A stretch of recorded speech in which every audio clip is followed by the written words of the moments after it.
Good afternoon. It's Wednesday, the 14th February 2018, just after 1 o'clock. Welcome to UK Column News. I'm your host, Brian Gerrish. With me in the studio, Mike Robinson.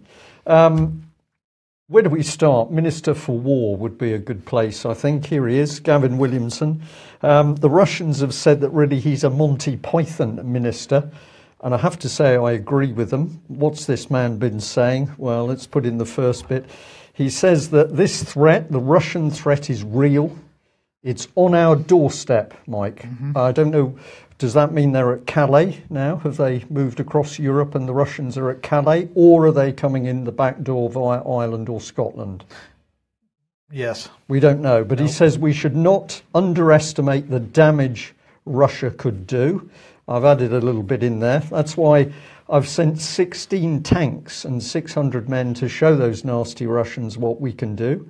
I won't be on the battlefield personally, though. No. So where have we got this from? Well, we've got it from the Daily Star. This is an article which people must read. UK tanks and troops ready for war on Russia's doorstep in message to Putin. So there we are. I've estimated 16 tanks. There might be 50 armoured personnel carriers. This is peanuts, Mike, absolute peanuts. But of course, it's not on our doorstep. It's all going on to the Russians' doorstep. So this is clearly an aggressive playtime thing going on here. So this is some of the embedded video that the Star's got, and you can have a look at this impressive or not so impressive array of vehicles. But we're apparently going to war because the Russians are on our doorstep. That's why we're sending troops to the Russians' doorstep. The rhetoric is spectacular. So this is tantamount to what we covered yesterday with this nonsense about sending one Type 23 destroyer to the South China Sea. Yeah. The Russians and the Chinese have got to be laughing at us, but our media is full of this fake news. Well, I think what's happening is that because the plot is so ridiculous and the media's got to follow the script, follow the plot, they're now just being exposed as complete idiots. The Russians are laughing openly at Britain's defence minister, quite rightly, because he's clearly just out of school, doesn't understand what he's got into. He's destroying the armed forces. We're blaming the Russians for being aggressive on our doorstep, clearly untrue. Where are we sending 16 tanks and possibly 600 men? We're sending them to Estonia. That's where those exercises are taking place. Yeah. Just mind-boggling stuff. Well, the baby-faced assassin is in Brussels today. This is today and tomorrow, the defence ministers' meeting for NATO. And that's going to begin today with the meeting of the Nuclear Planning Group. And this is part of their what they describe as regular consultations to keep NATO nuclear forces safe, secure and effective. They're also going to take decisions, apparently, on modernising NATO's command structure. Now, this looks very like modernising NATO's command structure with a view to EU military unification, because one thing that they expect, command that they expect to create is an Atlantic command, and then they're going to create a European command, which is a support command, they say at this point.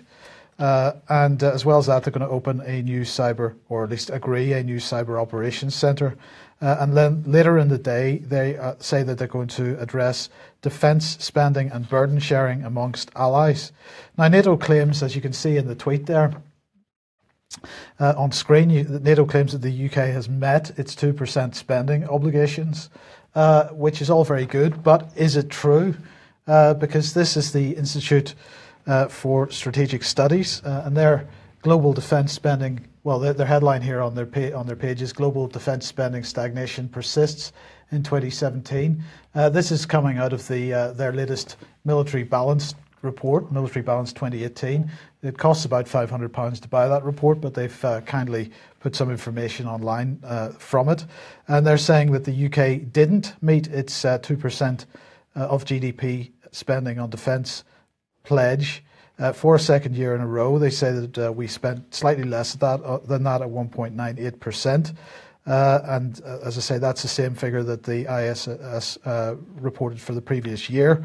The Ministry of Defence contests that statement. Jens Stoltenberg, says different as well. Jens Stoltenberg, when he was giving his doorstep meeting or his doorstep briefing to the press this morning, said he was encouraged at the number of alliance countries that were edging closer to the symbolic 2% GDP target, and he acknowledged that only 15 states, half of the 29 alliance members, would reach the milestone by 2024. He said this is substantial progress and a good start, but we have a good way to go. And according to NATO, the UK spent 2.14% of GDP on defence. The Ministry of Defence said that the International Institute for Strategic Studies figures were wrong. NATO's own figures clearly show that the UK is one of the few countries to spend over 2% of GDP on defence. And they said in the face of intensifying threats, undoubtedly from Russia, we not only meet but exceed the target, and it remains the base rather than the ceiling. So there you go. But I mean, the main issue for the defence ministers' meeting is this issue of spending, and they're particularly concerned, and the US at least is expressing concern about the continuing moves to create an EU military bloc, and they're concerned that with an EU military bloc, or at least they're concerned that spending is maintained at the end of the EU military bloc or enhanced. They want to see the EU stepping up to the plate with 2% of GDP right across the board. Many EU countries not doing that, and that, of course, Well, I just wanted to say that is northward, the picture. That is northward, so yes. that people understand that Brexit is not real. That is a picture of the European Union fully integrated into British defence. This is northward headquarters. There we are, multinational headquarters. There's the EU flag. So everything the Conservative Party says at the moment about Brexit is a complete lie, because the objective is full military unification with the EU. And I'll just add to that, Mike, it's just fascinating how the first thing that was ramped up was those nasty pirates. We had so many Somali pirates, so many pirates out in the Red Sea area, that we had to bring in Western military naval forces to deal with those. That set up the EU's Operation Atlanta. And then what have they done? They've drifted that Atlanta organisation back into the NATO, the British and NATO military structure, so that here we are with Theresa May saying we're coming out of the EU, but in fact there's a joint headquarters at Northwood. Absolutely. Now, spending is a key part of this, as I say. This is the main concern of the Americans. It was certainly the main concern of Donald Trump when he visited the new NATO headquarters last May. That's the 9/11 memorial that he's standing beside there. And when he gave his speech, he was concerned, particularly at many European countries that are not spending 2% of GDP on defence. So, as I say, the United States' concern at this NATO defence ministers meeting is to make sure, not a concern that the EU is creating this defence bloc as a thing. They are concerned that once that bloc is created, that the spending is increased. And back in the UK, then, of course, we continue to see how we're not spending any money on defence in this country. So perhaps this makes a lie of what the Ministry of Defence is saying about spending more than 2% of GDP, because this is the latest report from the Defence Committee. And they're saying that the United Kingdom will lose its ability to conduct specialised amphibious operations if leaked plans considered to the National Security Capability Review are not cancelled by a modernising defence programme, according to the Commons. That's their statement from their website, and they quote their chairman, Dr. Julian Lewis, who said, in January, we were told that the Albion and Bulwark were not due to leave service until 2033 and 2034, respectively. That such irreplaceable ships are in line for deletion 15 years early demonstrates yet again the desperate inadequacy of the defence budget. We must reinstate a target of around 3% of GDP, the percentage which we spent right up to the mid-1990s, long after the peace dividend cuts at the end of the Cold War had been made. Gavin Williamson deserves credit for seizing back control of the defence dimension of the NSCR process, but ultimately he will fail without extra funding from the Treasury. Unless he secures this, the Royal Marines will be reduced to a level far below the critical mass needed to sustain them as a high readiness commando force. And of course, the point you've been making, Brian, is that with defence cuts after defence cuts after defence cuts, it's not just the Royal Marines which are not really sustainable as a unit, but this goes right across the military structure of the UK. And why are they doing that? In order to fit us in with the EU defence union strategy. So the Treasury isn't going to provide more money until that EU defence mechanism is finally a done deal as far as the British public are concerned. Yeah, so British military is going to be, the cuts are going to continue to bring this parity with the French. Now, I was told that a few days ago, Macron, or at least the French government, was announcing a massive increase in defence spending for the French. I think the figure of 30% was mentioned. Also, I saw an article saying that Macron was going to restart conscription. Now, I don't know whether that was being discussed or whether it was actually going to start, but massive expansion of the French forces, massive suppression of British armed forces, and this is to achieve the so-called parity, which allows that full EU military unification. So everything, we'll stress this point, everything that Theresa May says about Brexit, everything the Conservative government says in Britain about Brexit is a complete lie, because Britain's armed forces are continually being fully integrated into this pan-European system. Once it's finally occurred, of course, we don't have a nation state, because Britain will not be in control of its own armed forces. And just finally on this then, also at the Defence Ministers meeting for NATO in Brussels, we had Gavin Williamson meeting his counterparts from Australia, Canada, New Zealand and the United States. This is a so-called Five Eyes alliance. We don't know yet what was discussed at that. We just know that that meeting took place, and we will see if we can find out for tomorrow's programme a little bit more on that. Fascinating stuff. Well, we're going to say thank you to the people who send us snippets. We receive a lot of information which comes in. People pick up things that we would not just see on our own. This was a very interesting tweet. We were fascinated by it. It had come through Spec Inf Group. But what we were looking at was Modern War Institute, the urban warfare project. The world is becoming more urban. We need to prepare for cities to becoming battlefields. Now, I found this incredible language because, of course, at the moment we're being told that the Russians are the main threat. Does this mean we're going for another Operation Barbarossa? We're going into Stalingrad? Is that what they're talking about? Or are they talking about violence flaring up inside urban centres? Where is this coming from? Well, it's coming from the Modern War Institute. This is actually part of the American West Point military organisation. And if you just have a look at part of the text here, it says Modern War Institute at West Point is a national resource within the Department of Military Instruction that studies recent and ongoing conflicts to prepare present and future leaders to win in a complex world. And so it goes on, and they're boasting that they are preparing military cadets through scholarships, multidisciplinary, contemporary battlefield assessments, symposia, curriculum update and relevancy, academic outreach and strategic communications. This has a lot of newspeak about it, Mike. And of course, who will be advising these sorts of training groups? Well, it will come back to the globalist agenda that we see going on wherever it is, G8 or Davos, coming straight back into the military. So here we are, Urban Warfare Project. And there's a quote here by General Mark A. Milley, Chief of Staff of the US Army. In the future, I can say with very high degrees of confidence, the American Army is probably going to be fighting in urban areas. We need to man, organise, train and equip the force for operations in urban areas, highly dense urban areas. And that's a different construct. We're not organised like that right now.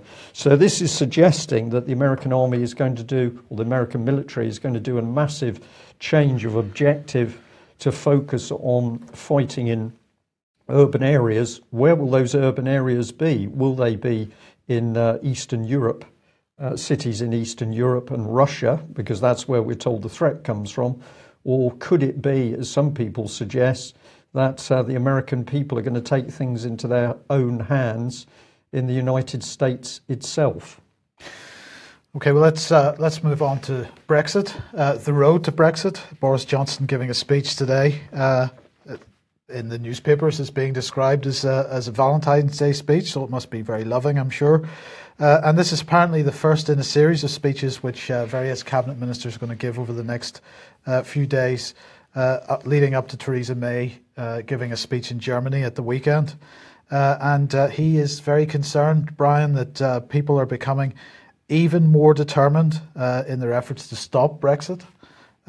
He says, I believe that would be a disastrous mistake that could lead to permanent and eradicable feelings of betrayal. We cannot and we will not let it happen. So there you go.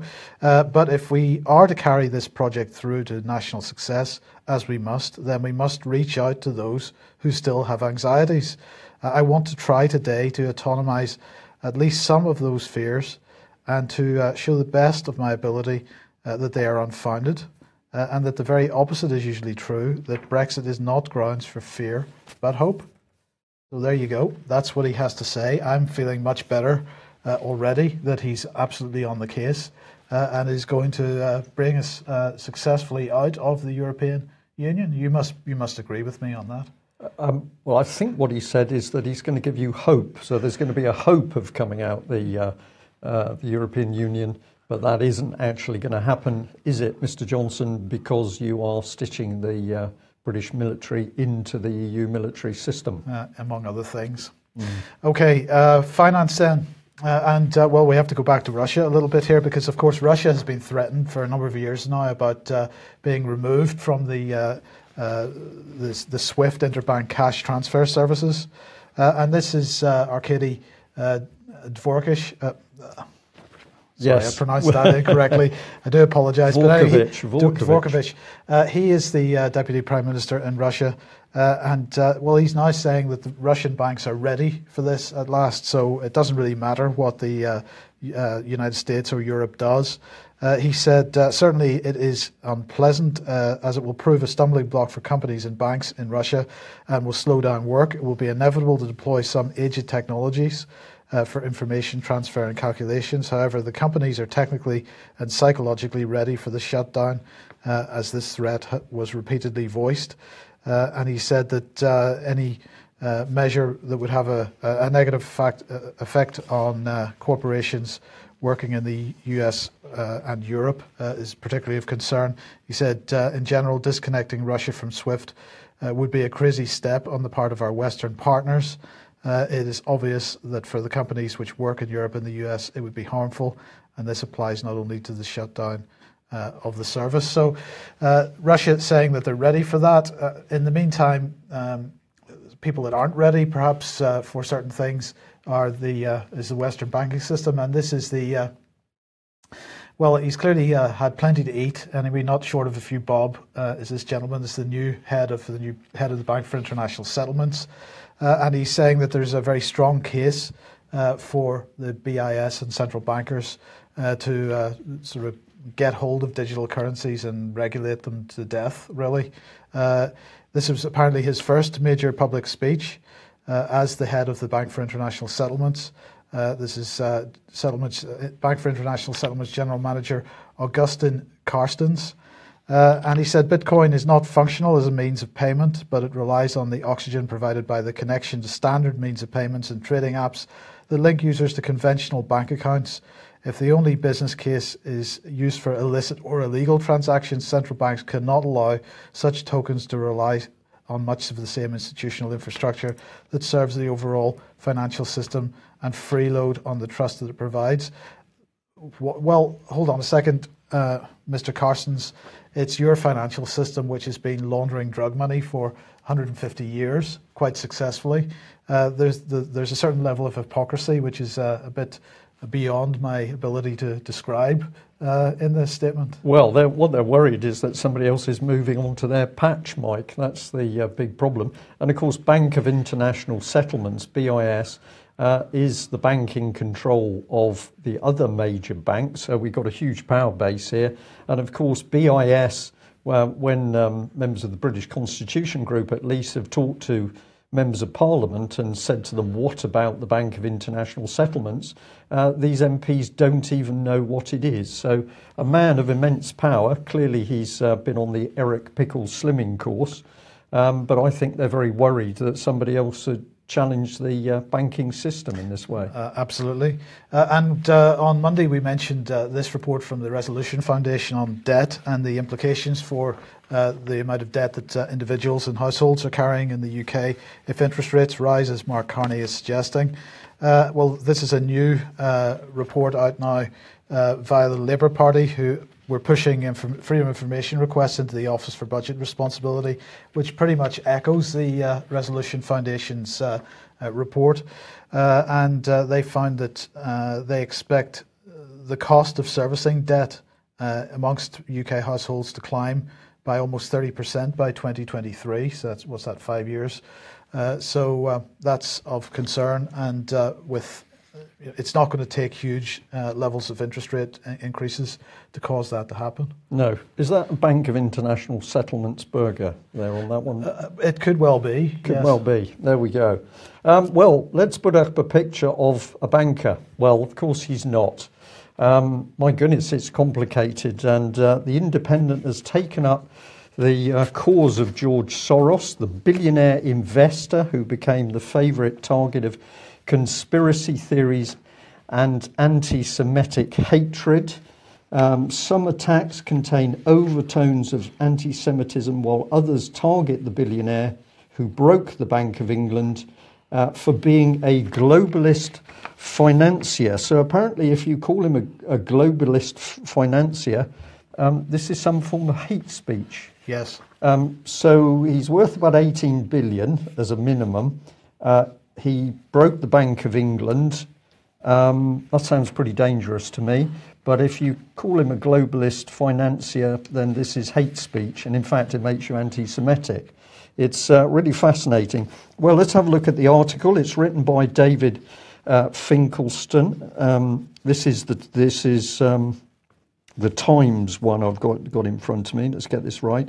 And so he starts off by saying, as I write this, in front of me sits the German Reich and Prussian State Gazette of August the 28th, 1939. It contains a list running to 2 pages of citizens living abroad who are being stripped. George Soros and the roots of anti-Semitism. So another one here. So he starts off with very emotive language. He goes on to the protocols, the Jew as a secret plotter, puppet master, subverter of nations, rootless cosmopolitan. He goes on to attack the right-wing populist governments in Hungary and Poland because they've selected George Soros as their public enemy. But on the left, of course, the same conspiracy thrives, just in a different guise.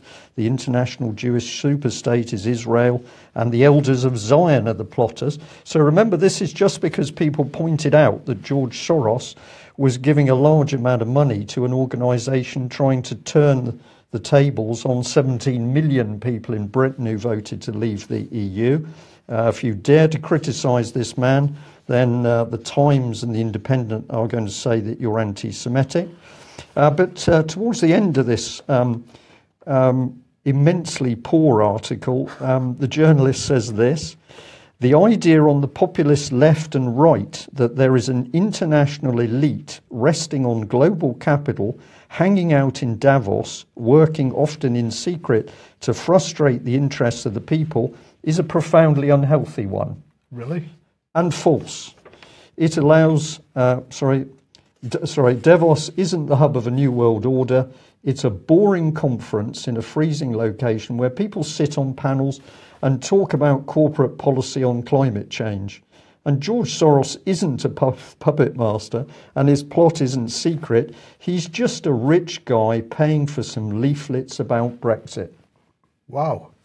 I mean, Mike, I have to say that you cannot read this article without laughing, because it's so pathetic. We have Daniel Finkelstein getting his knickers in a very big twist, because people have dared to point out that George Soros is paying vast amounts of money to overturn a democratic vote in UK. Nobody has said anything about him being Jewish. Nobody has accused him of being in some sort of Jewish state conspiracy. People have just pointed out what he's been doing. But here we've got a journalist. Is he thinking correctly anymore? No, I don't think any of them are. I don't think they are. No. Well, we're going to smile at that. So just remember, don't dare accuse George Soros of being a banker or anything like that, because the Times will be on your case.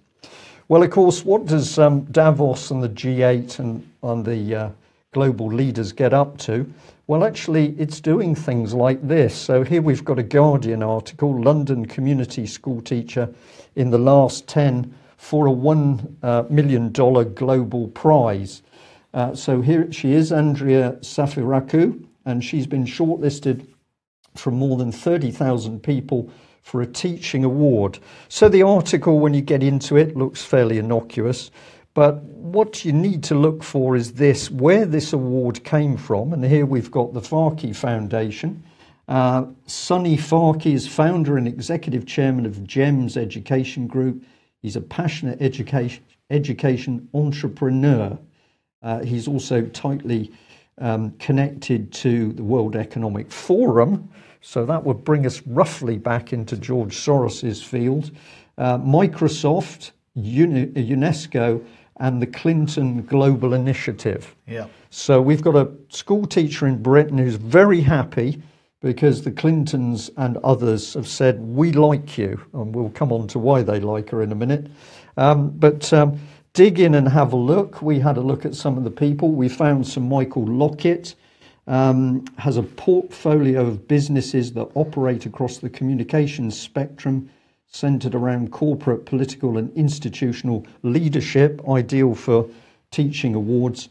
But he was also big in the 1992 general election campaign, leadership of the Conservative Party's presentation unit for the Prime Minister, John Major, and he even helped out David Cameron. So you think it's a little award by independent organisation. No, this is the British government with its finger in the pie, so to speak. So here's GEMS. You can have a look at that. I loved this image, Mike, of the little blue-eyed, blonde-haired girl, but only one eye showing. I'm sure a few people might pick up on that. And if we just add in a bit more here, what are they doing? From an international curriculum to contact with our overseas schools all over the world, GEMS offers a truly global education, helping young people become well-informed world citizens. So they liked the teacher because she said that basically she's got to welcome parents in 35 different languages to make them feel comfortable bringing their children into her school. So this is not about rewarding a teacher. This is about promoting global citizenship. And of course, this man is at the back of it, Bill Gates. This is what he says: when you think about what drives progress and improvement in the world, education is like a master switch, one that opens up all sorts of opportunities for individuals and societies.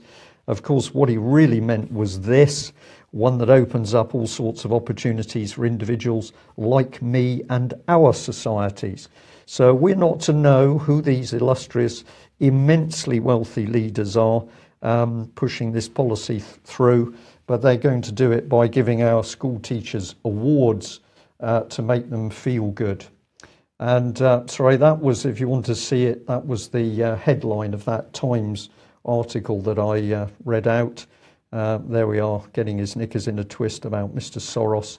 We're going to label that fake and misleading news. I couldn't think of anything better than that, Mike. Right. Today we have the Agenda 2030 for Children End Violence Solutions Summit in Stockholm.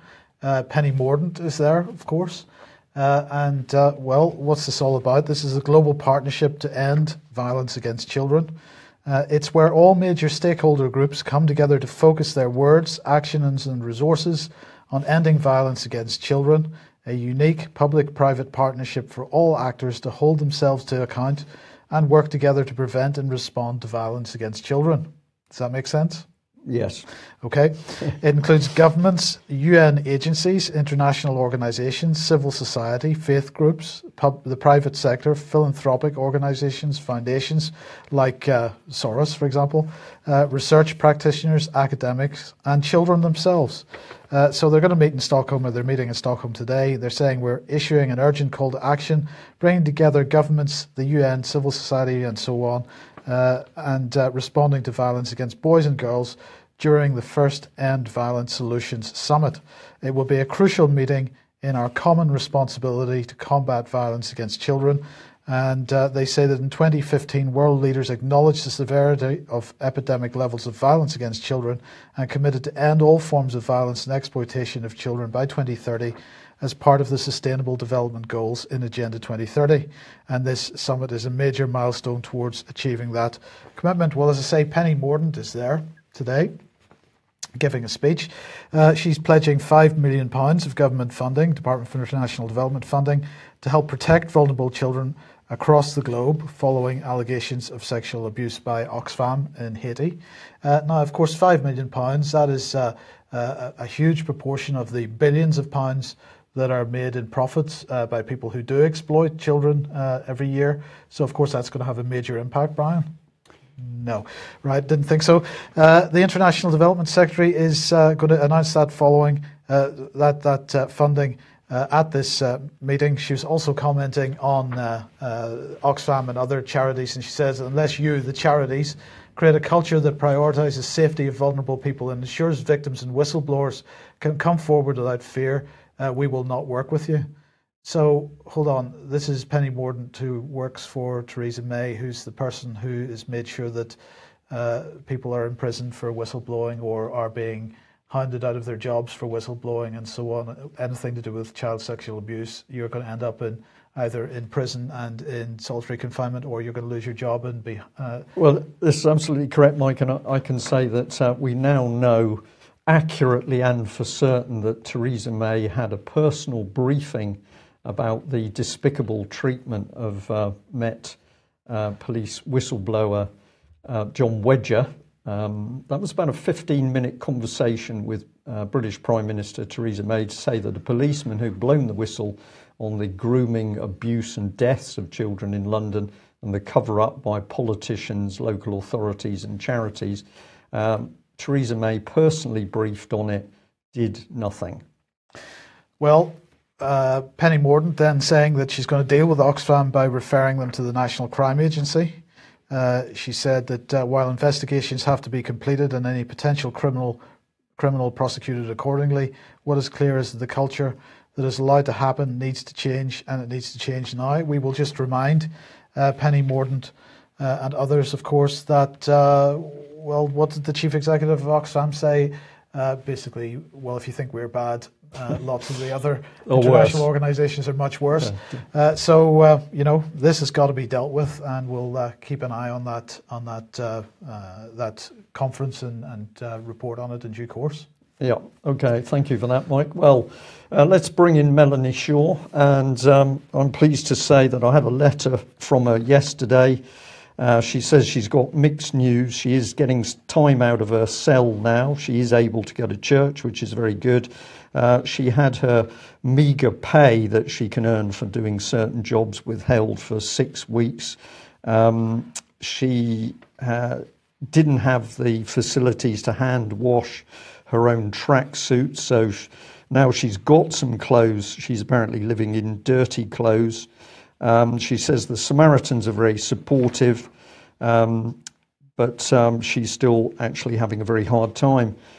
She says that MP for Nottingham South is Ken Clarke, the ex-Chancellor.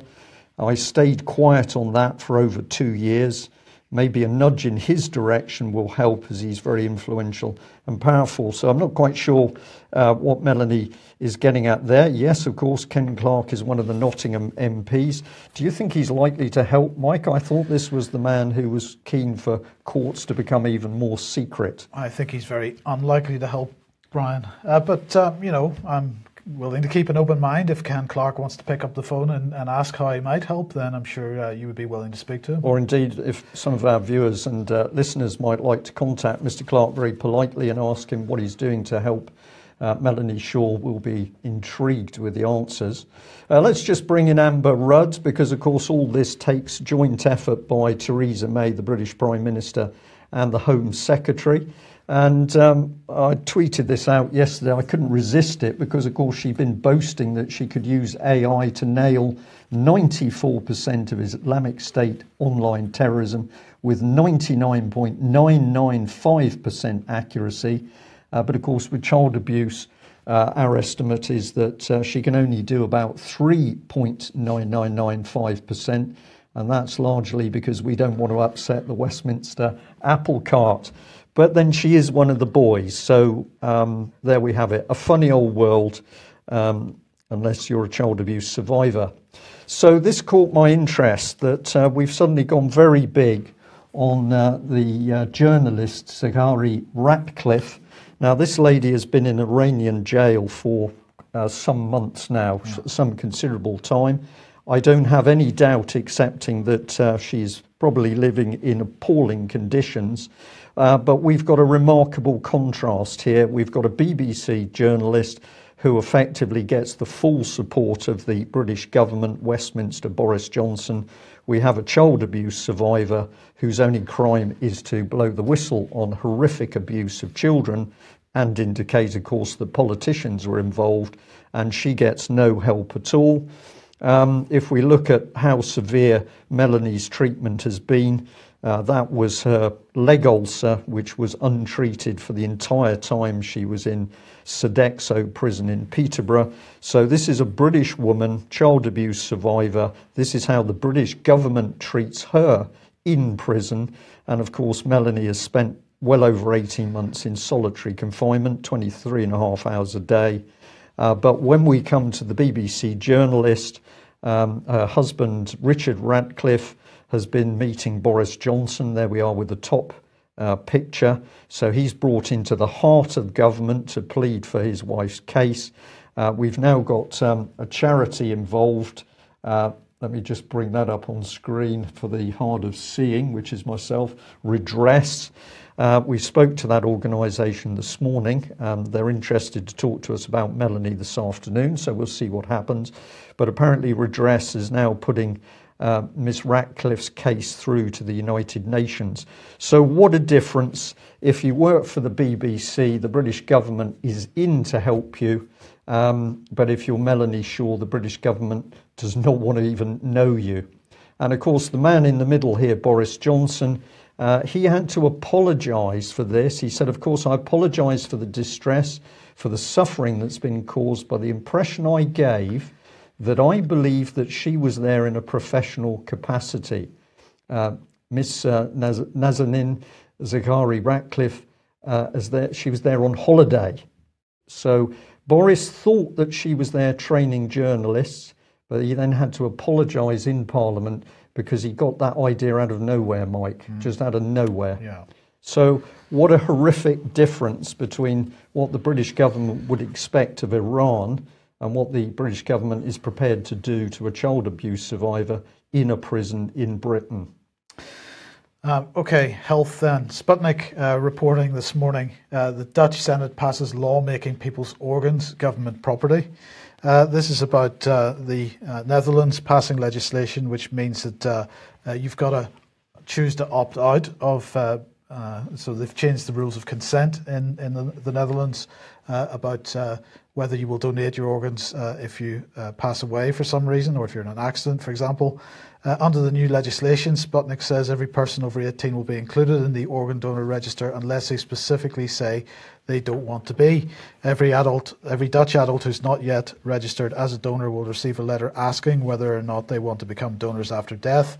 If they don't respond to the first letter, a second one will be sent, and if it goes unanswered, they'll be automatically added to the donor list. Now, that's happening in the UK as well in the not-too-distant future. Wales and Scotland are already in that situation. I'm not certain that any letters are being sent. There's just the automatic presumption that you're giving your consent. So I just wanted to highlight this article on the UK Column website, No Time to Die. It's been up for a couple of weeks now.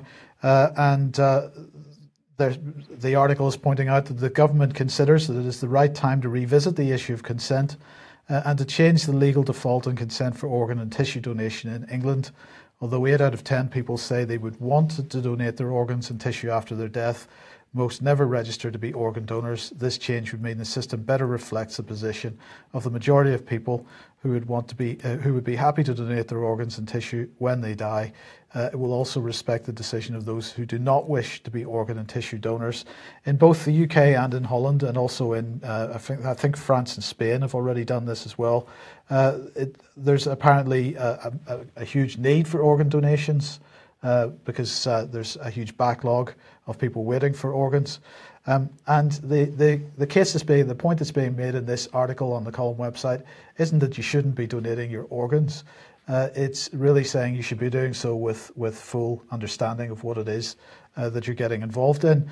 And one of the points that's being made is that even though traditional wisdom would state that the brain has stopped functioning and therefore consciousness and awareness could not continue, that scientific investigation had demonstrated that the brain had stopped functioning, but the patient was still conscious and aware. And then it goes on to say, well, at least an anaesthetic is administered to the organ donor prior to removal of their organs, isn't it? Which, of course, it is, but there's no analgesic component to that. So the anaesthetic, which is given, is there to paralyze. It's not there to give any pain relief. And in fact, the point that the article is making is that there is significant scientific evidence in the scientific literature that people are not being treated correctly during the time that their organs are being harvested. So have a read at that, share it if you wish. It's not it's pretty grim reading in some areas, but I think it's better to understand exactly what you're getting into before you consent. Indeed. And, I was almost going to apologise, but I'm not going to apologise. We're ending on a pretty dark note from the BBC.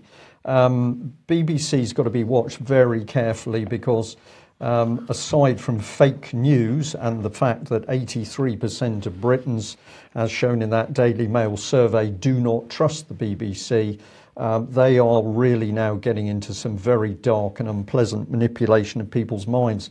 So as I looked at the BBC main header page this morning, this popped up, Making Murderers. I was fascinated by that image because I thought, is this making murderers out of black men? What is this to do with?